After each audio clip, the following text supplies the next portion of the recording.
మేము దీన్ని ఎంత గొప్ప అదృష్టంగా తీసుకుంటున్నామంటే పవన్ కళ్యాణ్ గారు మీరు పని చేసేటువంటి మేము ఇక్కడ ఏదో పని చేసాం అనే తృప్తి మాకు ఇవ్వటం కోసం ఆయన ఈ మమ్మల్ని అపాయింట్ చేశారు తప్ప ఆయన గెలుస్తారన్నది ఆయన అఖండ విజయం సాధిస్తారని ఆయనకు ముందే తెలుసు. కానీ ఆ సాటిస్ఫాక్షన్ మాకు ఇవ్వడం కోసం మాకు ఈ అవకాశం ఇచ్చారు.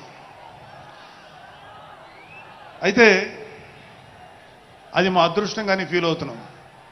చంద్రుడికో నూలు పోగులాగా ఆయన పడిన కష్టానికి ఒక చిన్న పని చేసామనే తృప్తి అయితే మాత్రం మాకు నిజంగానే ఉంది.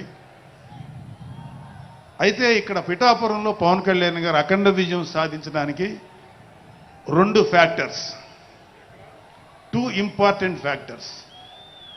ఒకటి మన ప్రెసిడెంట్ జనసేనాని పవన్ కళ్యాణ్ గారు అయితే,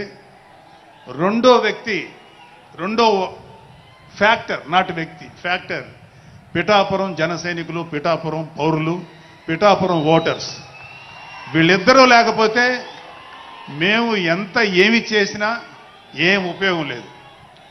సో మాలో ఇంకెవరైనా సరే పవన్ కళ్యాణ్ గారి విజయానికి నేనే దోహదపడ్డాను అని ఎవరన్నా అనుకుంటే అది వారి కర్మ, అంతకంటే ఏం చేయలేదు.